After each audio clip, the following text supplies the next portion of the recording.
Cada vez que nosotros leemos un libro o miramos una película de acción, lo que más nos cautiva es la trama en sí misma.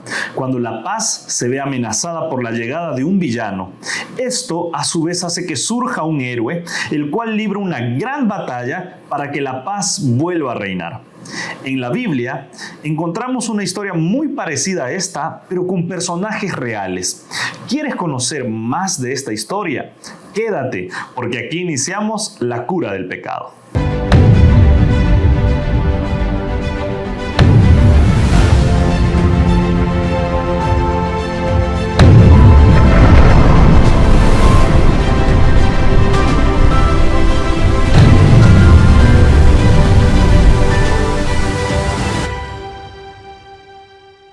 Hola, ¿cómo estás? Soy tu amigo el pastor Arles Peña y quiero darte la bienvenida a este curso bíblico titulado La cura del pecado. En este tiempo aprenderemos a través de las historias de la Biblia el gran mensaje que Dios tiene para cada uno de nosotros para encontrar la verdadera felicidad y asimismo la cura para el pecado. Yo quiero invitarte a que puedas inclinar tu cabecita ahí donde estás porque vamos a hacer una oración. Querido Padre, queremos en este momento pedir tu dirección. Queremos pedir, Señor, tu compañía con nosotros. Aprenderemos un tema muy importante en este momento. Pedimos, Señor, tu Santo Espíritu con nosotros. En el nombre de Jesús, amén. El título de la lección del día de hoy es El origen del mal. Seguramente tú también te has preguntado, pastor, ¿por qué existe tanta maldad en el mundo? ¿Dónde se originó el pecado? Quédate conmigo porque vamos a desarrollar la primera lección, así que voy a pedirte que puedas abrir tu lección en la página número 6 para responder la primera pregunta de esta oportunidad. Y la primera pregunta es: ¿cómo se inició el pecado? Una gran pregunta, ¿verdad? ¿Cómo se inició el pecado? Y la respuesta a esta se encuentra en el libro de Ezequiel capítulo 28, versículo 15. Ezequiel capítulo 28, versículo 15. Quédate conmigo, por favor, para leer este texto bíblico. 28:15 dice así: Tú, querubín grande, protector, yo te puse en el santo monte de Dios. Allí estuviste, en medio de las piedras de fuego te paseabas. Perfecto eras en todos tus caminos desde el día que fuiste creado hasta el día que se halló en ti maldad. Cuando nosotros pensamos en Satanás, nos imaginamos en un ser color rojo, con cola, con cuernos, cuando en realidad la Biblia menciona que Satanás no necesariamente era así. La palabra de Dios dice que Satanás era un ángel hermoso, era un ángel sabio y era un ángel exaltado que Dios había creado. El libro de Ezequiel, capítulo 28, 15, dice lo siguiente: Perfecto eras en todos tus caminos desde el día que fuiste creado hasta que se halló en ti maldad. Aunque el origen del pecado sea un misterio hasta el día de hoy y nadie pueda explicarlo cómo surgió, la palabra de Dios nos revela que hubo un momento en el que un ángel llamado Lucifer usó su libertad de elección y decidió no obedecer a Dios. Yo quiero que prestes atención en lo que voy a mencionar ahora. Dios nos creó con libertad. Dios no nos creó como esclavos. Dios nos creó libre, en el cual nosotros podemos tomar nuestras decisiones, no por obligación de Dios, sino por nuestra propia decisión. Sea buena o sea mala, cada uno de nosotros puede tomar su propia decisión. En este caso, este ángel tomó una decisión equivocada. La respuesta a esta primera pregunta que mencionaba, ¿cómo se inició el pecado? Vamos a escribir todos ahí. Inició en el cielo con Lucifer. Vamos a escribir rápidamente, por favor. Inició en el cielo con Lucifer. Esto nos lleva a la segunda pregunta. Y la segunda pregunta dice: ¿Qué pecado se encontró en Lucifer o qué pecado cometió Lucifer? El texto bíblico se encuentra en el libro de Isaías, capítulo 14, versículos 13 y 14. Acompáñame en la lectura de este texto. Tú que decías en tu corazón, subiré al cielo, en lo alto, junto a las estrellas de Dios levantaré mi trono y en el monte del testimonio me sentaré a los lados del norte, sobre las alturas de las nubes subiré y seré semejante al Altísimo. Amigos, el orgullo y el egoísmo fueron la raíz del primer pecado. Cuando nosotros leemos este texto, se repite varias veces la palabra o la expresión yo. Yo subiré, yo me levantaré, yo me sentaré, yo seré semejante al Altísimo.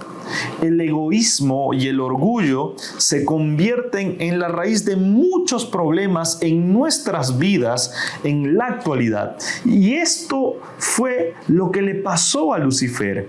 El orgullo, el egoísmo corrompieron su corazón al desear ser como Dios. La respuesta a esta pregunta número 2 es el orgullo y el egoísmo, el deseo de llegar a ser como Dios. Volvemos a repetir la pregunta número 2. Decía, ¿qué pecado se encontró en Lucifer? Vamos a responder, el orgullo y el egoísmo, el deseo de llegar a ser como Dios. ¿Ok? Yo espero que tú me estés entendiendo. Pasamos a la pregunta número 3. La pregunta número 3 dice lo siguiente. Cuando Satanás se rebeló, ¿qué sucedió con el diablo después de su rebelión en el cielo?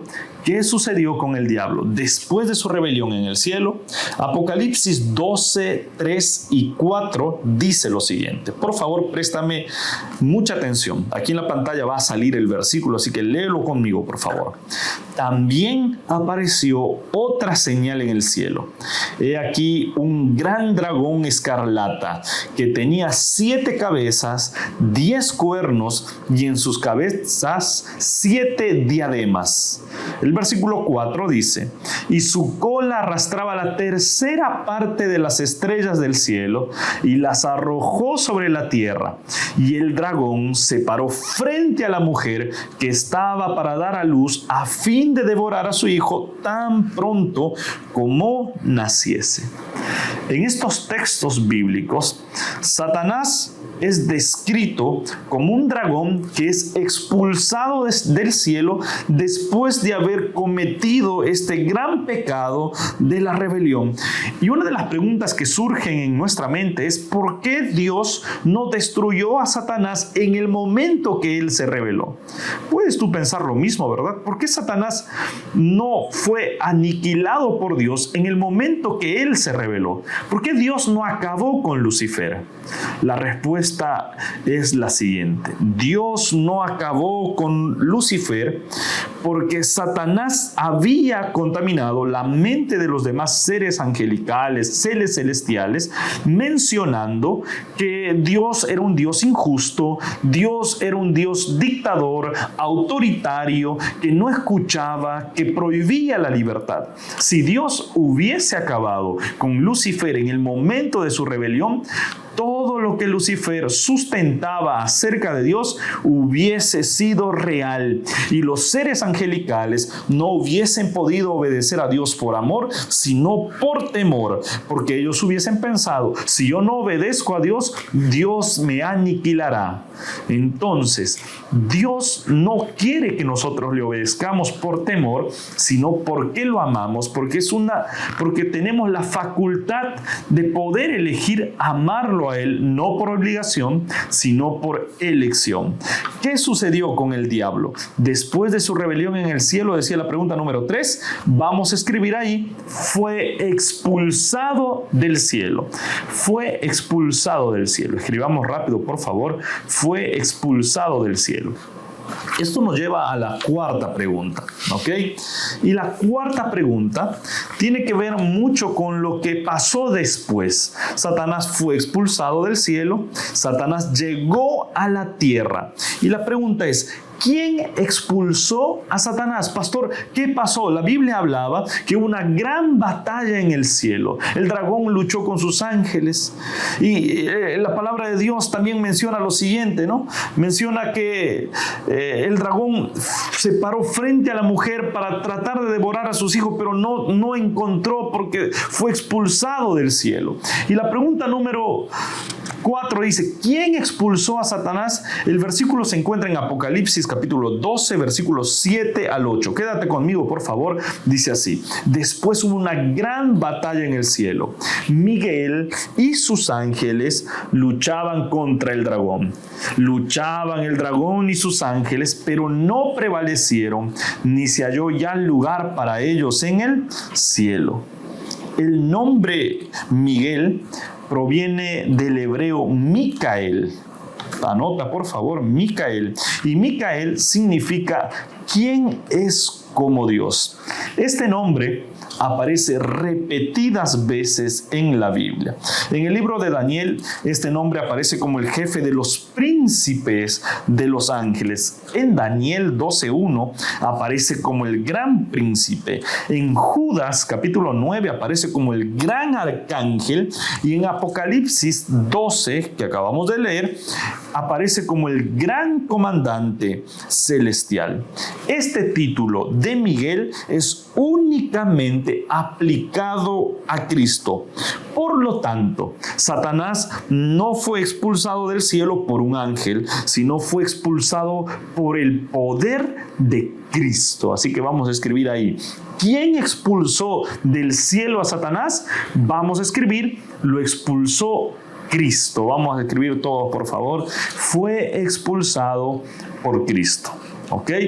Vamos a ir avanzando porque el tiempo nos va ganando a la pregunta número 5.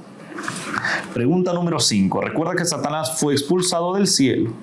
Satanás llegó a la tierra para continuar con sus intentos de hacer caer ahora a la raza humana. Y la pregunta número 5 dice: ¿qué engaños profirió la serpiente en el jardín del Edén? Génesis capítulo 3, versículos 4 y 5. Génesis capítulo 3, versículos 4 y 5 dicen lo siguiente: entonces la serpiente le dijo a la mujer: no moriréis. A que sabe Dios, porque sabe Dios que el día que comáis de él, serán abiertos vuestros ojos y seréis como Dios, sabiendo el bien y el mal. Miren, vamos a volver a repetir esta pregunta. ¿Qué engaños profirió la serpiente a Eva en el jardín del Edén? Número 1. Satanás quería que Eva crea que Dios no es un Dios de amor, que Dios le estaba privando de algo especial. En otras palabras, el diablo es como si nos dijera el día de hoy: a Dios no le interesas, Dios no te ama, por eso te priva de eso. La primera mentira de Satanás. La segunda mentira es que Satanás quiere convencernos que no hay consecuencias por desobedecer la ley de Dios. No, José, María, Pablo, tú que estás ahí, sigue pecando porque no hay consecuencias, nada te va a pasar. Satanás quiere engañarnos de esta manera, así que vamos a escribir la respuesta. Satanás quiere que creamos que Dios no es un Dios de amor. Número 2, quiere convencernos que las consecuencias de nuestro pecado no es nada. O sea, no hay consecuencias por los pecados que tú y yo podamos cometer. Y Satanás sigue susurrándonos a nuestros oídos esto el día de hoy. Satanás quiere que creamos, que los seres humanos, que no es Dios un Dios de amor y que no hay consecuencias para nuestro pecado. Pasamos a la pregunta número 6 para ir acabando. Pasamos a la pregunta número 6 y la pregunta número 6 es, muy bien, Satanás engañó o está tratando de engañar a Eva. Y la gran pregunta es, ¿qué decisión tomaron Adán y Eva respecto al engaño de Satanás? El libro de Génesis capítulo 3, versículo 6 dice lo siguiente. Génesis capítulo 3, versículo 6. Y vio la mujer que el árbol era bueno para comer y que era agradable a los ojos, y el árbol era codiciable para alcanzar sabiduría. Y tomó de su fruto y comió, y dio también a su marido, el cual comió así como ella. Por desgracia, Eva se dio a la tentación e indujo a Satanás a cometer el mismo pecado. Quédate con esta respuesta. ¿Qué decisión tomaron Adán y Eva? Vamos a responder ahí. Se dieron a la tentación. Yo quiero mostrarte algo que a mí me parece interesante y que no puedo dejar pasar. La Biblia dice que Satanás, o que Eva vio que el árbol era bueno, que era agradable a los ojos y que era codiciable. Satanás nunca nos presentará el pecado como algo horrible que sea feo o desagradable ante nuestros ojos. Satanás siempre utilizará el pecado como algo codiciable. Con nuestras luchas, con nuestras tentaciones, con lo que más nos gusta, Satanás siempre intentará hacernos caer en pecado. Y la Biblia dice que Adán y Eva se dieron a la tentación. ¿Qué decisión tomaron Adán y Eva? Se dieron a la tentación. Pasamos a la pregunta número 7, última pregunta de nuestro curso. ¿Qué prometió Dios a los seres humanos luego del pecado? Pongámonos en contexto. Satanás hizo caer a Adán y Eva. Ellos se dieron a la tentación. Ahora, el pecado había entrado a este mundo y la palabra de Dios dice que la paga del pecado es la muerte. Y como la muerte era la consecuencia final del pecado, Dios tenía que proveer un plan. Y la pregunta es, ¿qué prometió Dios a los seres humanos luego del pecado? El libro de Génesis capítulo 3, versículo 15 dice lo siguiente. Y pondré enemistad entre ti y la mujer, y entre tu simiente y la simiente suya. Esta te herirá en la cabeza, y tú la herirás en el calcañar. Génesis capítulo 3 no solamente narra la historia de la entrada del pecado en este mundo, sino también muestra cómo Dios proveería un Salvador para rescatar a la raza humana que sucumbió al pecado. El libro de Juan, capítulo 1, versículo 14, dice lo siguiente: el Verbo se hizo carne y el Verbo habitó entre nosotros. Por lo tanto, Cristo vino a este mundo para poner fin al sufrimiento que el pecado trajo consigo, muriendo en la cruz del Calvario por ti y por mí. La respuesta a esta pregunta es: ¿qué prometió Dios a los seres humanos luego del pecado? Un Salvador. Esa es la respuesta, un Salvador. Vamos a escribirlo ahí. Dios prometió un Salvador. Yo voy a terminar esta primera lección haciéndote una invitación. Satanás intenta hacernos caer muchas veces en el pecado. El pecado trae sufrimiento, el pecado trae dolor. Tú te preguntas, pastor, ¿por qué sufro? ¿Por qué me golpeo? ¿Por qué lloro? ¿Por qué mientras estoy en mi habitación me siento solo y que nadie me entiende? El pecado trajo consigo todas estas consecuencias. Mas Dios un día envió a su Hijo único para morir por ti en la cruz del pecado, en la cruz por el pecado. No importa lo que hayas hecho, No importa cuántas veces te hayas caído, no importa cuántos pecados hayas cometido, es más, no importa lo que hayas hecho hace una media hora atrás, no importa cuántos corazones pudiste haber roto, te hayan roto el corazón a ti, no importa cuántas lágrimas derramaste, Dios te ama tal como eres. Este es el momento de venir a Jesús, así como está, y decirle: Señor, he caminado por caminos duros, he caminado por caminos desviados, mas hoy decido volver a ti.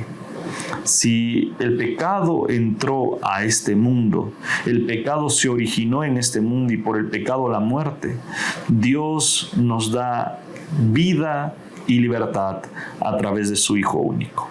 Hoy quiero invitarte a que tú le puedas decir al Señor Jesús: Señor, te acepto como mi Salvador y Señor personal. Entrégale tu corazón a Dios. Nos vemos en la lección número 2 de la cura del pecado.